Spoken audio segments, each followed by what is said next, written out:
पर्ची। अध्यक्ष महोदय, जनता जल योजना को लेकर मेरी आज पर्ची खुली है। सन 1994 में ग्रामीण पेयजल योजनाओं को सरकारीकरण से मुक्त करके और उपभोक्ताओं का उसमें भागीदारी सुनिश्चित करने के लिए 1994 में जनता जल योजनाएं चालू करी गई। अब इन योजनाओं में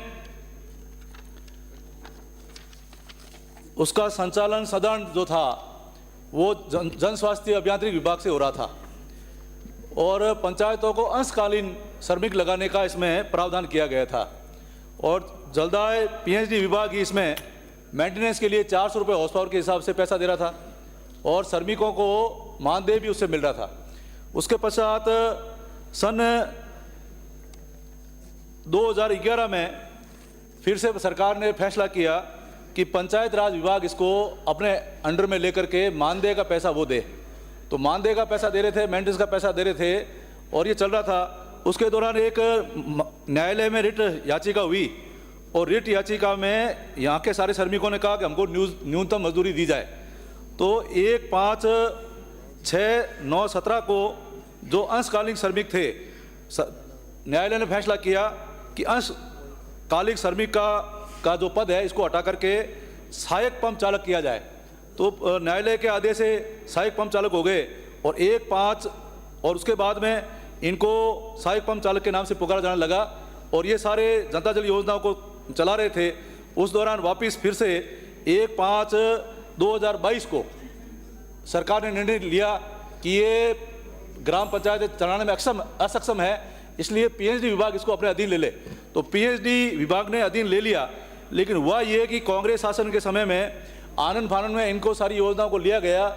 उस समय राजनीतिक बदले की भावना से और राजनीतिक देश भावना से उसमें सर्वे कराया गया कि जो ये सहायक पंप चालक लगे हुए हैं और हमारी विचारधारा है उन सबको ले लिया गया और दूसरी विचारधारा के थे या उनके विरोध विचारधारा के थे उन सबको छोड़ दिया गया। जोधपुर जिले में ऐसी 700 योजनाएं जिसमें ओपन कुएं हैं, ओपन वेल हैं, नलकूप हैं, उन 700 स्कीमों को छोड़ दिया गया, जिससे आज भी इतने वर्षों से वो जो वहाँ पर पंप चालक लगे हुए हैं 400 योजनाएं तो चल रही है, उनको बिल्कुल भी मानदेय नहीं मिल रहा है और उसके बाद में भी 300 योजनाएं तो मानदेय नहीं मिल रहा था, इसलिए वो योजनाएं बंद हो गई। मैं अध्यक्ष महोदय आपके माध्यम से राजस्थान सरकार का भी और मंत्री महोदय का भी ध्यान आकर्षण करना चाहूँगा कि जोधपुर जिले की तो 700 है और राजस्थान में पता नहीं कितनी योजनाएं होगी जो उस समय पीएचडी के अधीन नहीं आई। अब ये दोहरा भेदभाव है, आधी योजनाओं को तो पीएचडी विभाग में ले लिया गया और आधी योजनाएं छोड़ दी गई।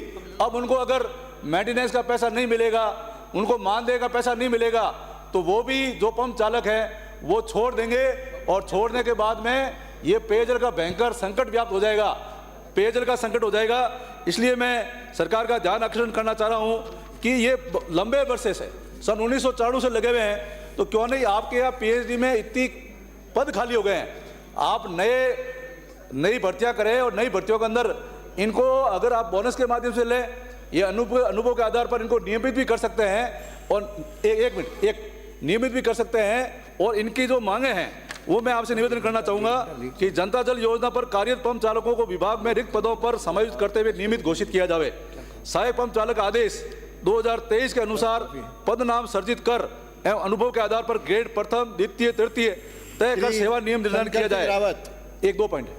सहायक पंप चालक कर्मचारी बीमा भविष्य निधि, स्थानांतरण, प्रतिनियुक्ति एवं अन्य सेवा नियम का लाभ दिया जाए। वंचित बंद पड़ी नलकूप इकाइयों को पुनः चालू कराया जाए एवं वंचित नलकूपों को अतिरिक्त पीएचडी में समायोजित कर बकाया पंप चालकों का मानदेय का भुगतान किया जाए। धन्यवाद।